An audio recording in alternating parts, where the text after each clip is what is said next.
up the phone. You know he's only calling 'cause he's something alone too. Don't let him in, no, I can't get him out again free. Don't be afraid, you know you're gonna wake up in his bed in the morning. Nama saya Petra Sutantang. Saya dari Program Studi Pendidikan Bahasa dan Sastra Indonesia, Fakultas Keguruan dan Ilmu Pendidikan Universitas Maritim Raja Ali Haji. Jadi tujuan saya di sini ingin mewawancarai terkait tugas mata kuliah saya, yaitu metodologi pengajaran bahasa Indonesia. Metodologi. Boleh Ibu memperkenalkan diri? Baik, saya Dr. Anda Haji Haristi Divasyanti, guru bahasa Indonesia di SMA Negeri 5 Tanjung Pinang. Sudah berapa lama Ibu mengajar bahasa? Sudah 31 tahun. Saat ini Ibu mengajar di kelas berapa? Kelas 12 dan kelas 10.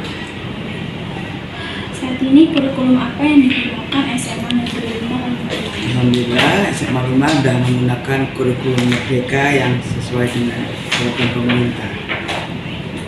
Menurut Ibu, bagaimana penerapan kurikulum tersebut dalam mata pelajaran bahasa Indonesia? Apa saja tantangan dan kemudahannya? Untuk tahun pertama, tantangan dan halangannya yaitu masalah bukunya terbatas ya.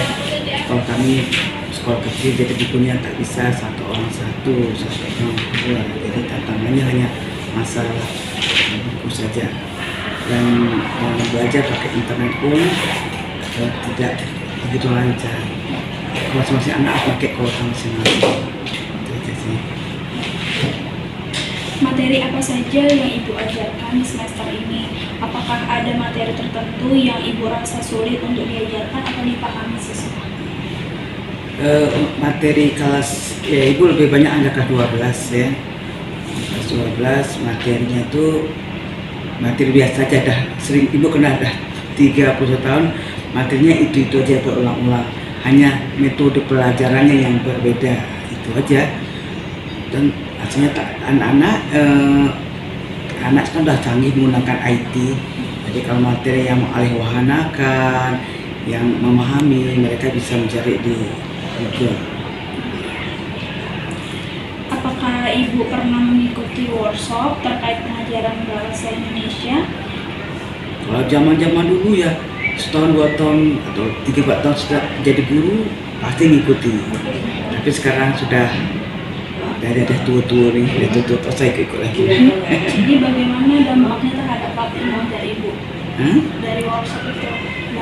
Kemarin itu ya kalau kita workshop kan pemerintah menghendaki apa, jadi kita ikuti apa yang dikehendaki pemerintah. Dari ilmu yang kita dapatkan, tentunya harus ada perubahan. Metode dan strategi pembelajaran apa saja yang paling sering Ibu gunakan dalam mengajarkan bahasa Indonesia? Ya kalau pemerintah mengenaki literasi, pasti setiap belajar harus dimulai dengan literasi. Dan apa yang dikehendaki kalau dia nak mengalihwahanakan atau nak mengapresiasikan atau nak memahami, ya sesuai dengan kehendak kurikulum itu.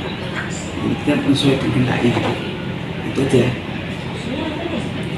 Apakah metode dan strategi pembelajaran yang Ibu gunakan sudah sesuai dengan karakteristik siswa? Dan bagaimana respon siswa terhadap metode pembelajaran yang Ibu terapkan? Ya memang saya mengajar harus menyesuaikan dengan karakteristik, situasi dan kemampuan siswa. Tidak bisa yang terlalu berlebihan. Kita tahu bahwa di SMA 5 ini kemampuan siswanya termasuk sedang-sedang saja. Ya mungkin banyak anak berpikir, tapi kita akan usahakan sebagaimana supaya mereka paham, mereka mengerti dan mereka dapat melaksanakannya dalam kehidupan sehari-hari, bagi bahasa Indonesia kan. Bagaimana Ibu menumbuhkan minat dan motivasi siswa dalam belajar bahasa Indonesia?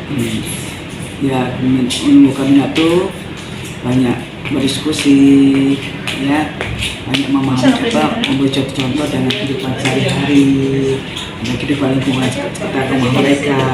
Kita tahu SMA 5 kan rata-rata kan 50% dengar, jadi mereka memahaminya, jadi mereka sangat tertarik karena belajar itu sesuai dengan lingkungan.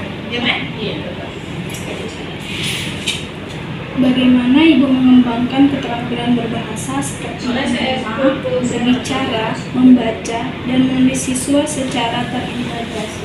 Mengembangkannya ya dengan latihan lah. Kalau pas hari kemampuan berbicara, semua harus berbicara. Itu pasti contohi dulu lah.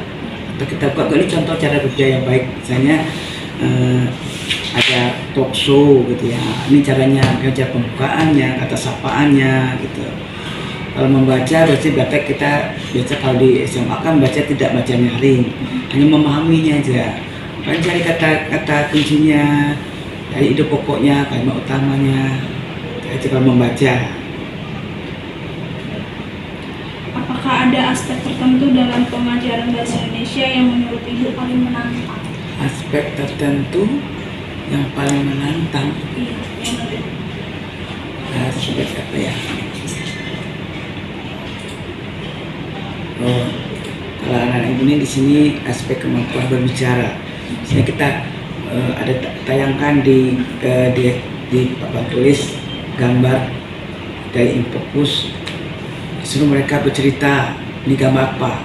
Mereka untuk memahami gambar yang itu sesuai dengan tema. Misalnya kalau sekarang teks prosedur, apa mereka tuh agak susah memahami kalau memang tak kita pancing dulu, agak susah lah. Apalagi kalau misalnya kalau teks eksplanasi, mereka tak tahu bahwa teks eksplanasi itu harus dimulai dari apa gitu. Itu agak susah anak untuk berbicara. Mereka kadang menyampaikan sesuai dengan hati nurani aja, tak sesuai dengan prosedur atau teori lah. media pembelajaran apa saja yang Ibu gunakan dalam proses pembelajaran? Iya, kami menggunakan diskusi, menggunakan tanya jawab, dan ada menggunakan metode-metode yang biasa-biasa untuk digunakan dalam satu pengajian. Itu semua metode digunakan. Ada medianya? Ada media bisa kita pakai Infokus, ya, buku juga ada, sering pakai Infokus.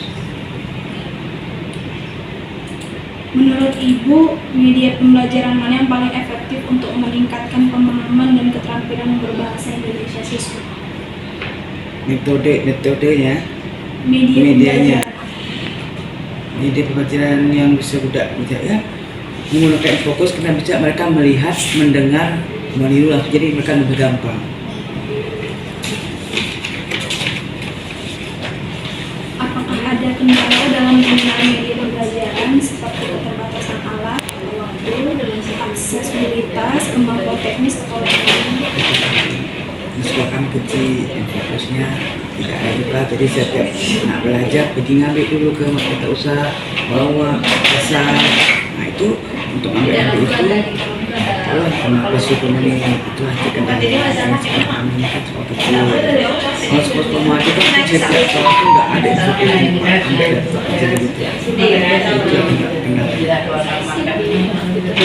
jadi apakah penggunaan media pembelajaran yang beragam dapat mengatasi kesulitan belajar bahasa Indonesia pada siswa?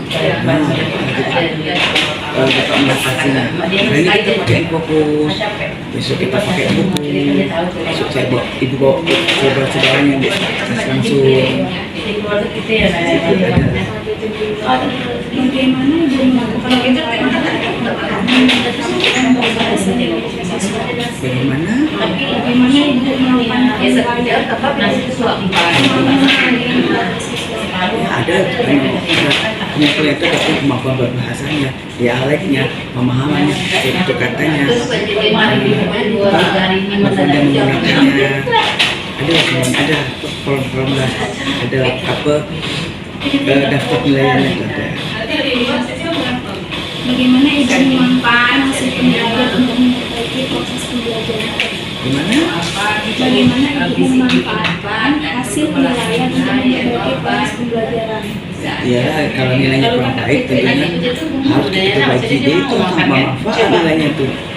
Kayak apalagi kalau sekarang hari kita menilai masing-masing, yuk kalian menilai kawan kamu, itu buat nilai. Sebenarnya kan kemampuan yang nilai kamu dengan ini tiga dia nilai gitu ya. Jadi dia menilai, kita tahu kekurangan dia tahu bagaimana cara mengatasi. Suruh anak menilai, bagi pokok satu kan nilai pokok dua, pokok tiga gitu. Nah, saya nilai. Nanti berebut tuh, muda jelek budi bagus sama macam-macam tuh nanti. Apakah ada kesulitan dalam melakukan penilaian yang objektif atau kompetensi terhadap kemampuan siswanya? Tak ada lah. Apalagi kemampuan bahasa Indonesia ini kan kena berkembang, jadi tidak ada khusus matematika kan harus begini tidak. Bahasa Indonesia ini fleksibel aja. Menurut pengamatan Ibu, apa saja kesulitan utama yang dihadapi siswa dalam belajar bahasa Indonesia saat ini?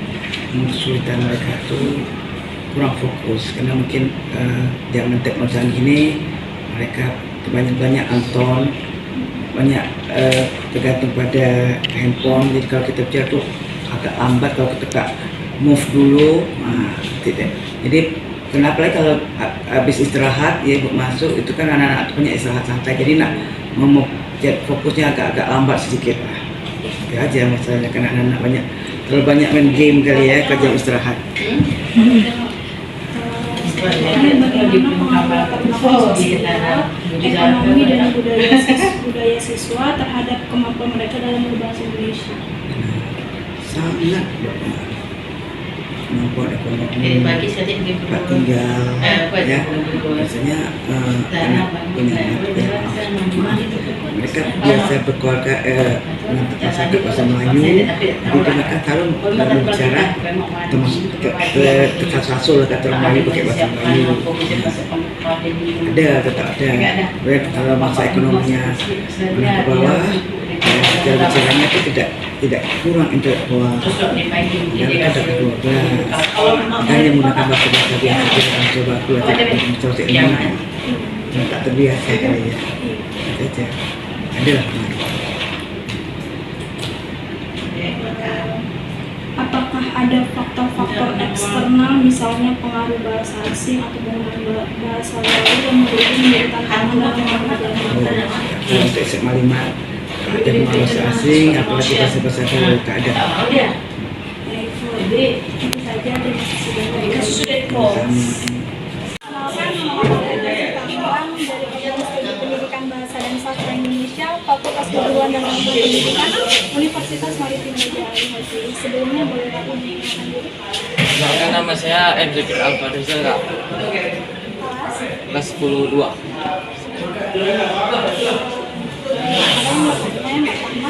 Bagaimana perasaan kamu ketika belajar bahasa Indonesia?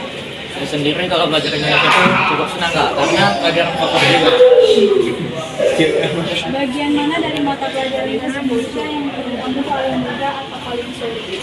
Paling mudah teks puisi. Karena gampang suka, karena pernah ikut lomba puisi dan juara juga nggak. Paling sulit? Teks apa ya? Teks apa namanya? Laporan Observasi. Kenapa sulit? Susah Kak, banyak tugasnya. Bagaimana cara guru kamu ketika mengajar bahasa Indonesia? Kalau guru itu biasa dia nggak suka terlambat Kak, karena terus dia cukup senang Kak, ini apa? Ya, jelaskan materinya. Cuma lihat materi aja. Ada juga lomba-lomba apa? Kuis-kuis gitu Kak. Apakah kamu merasa termotivasi untuk belajar bahasa Indonesia? Ya, Apa yang membuat kamu termotivasi? bisa buat dalam bahasa Indonesia kan Kak, harus ada public speaking Kak, kan bisa mendukung public speaking kita gitu. Apakah kamu merasa kesulitan dalam memahami materi atau tugas-tugas bahasa Indonesia? Bagaimana menurut kamu ketika guru itu ngasih nilai gitu, adil atau enggak? Adil Kak, harus sesuai diri masing-masing kemampuan kita. Pasti guru juga tahu Kak, makanya. Apakah kamu merasa bahasa Indonesia penting untuk masa depan kamu? Iya. Kenapa? Karena kita butuh bahasa Indonesia Kak, kan public speaking bagus buat masa depan.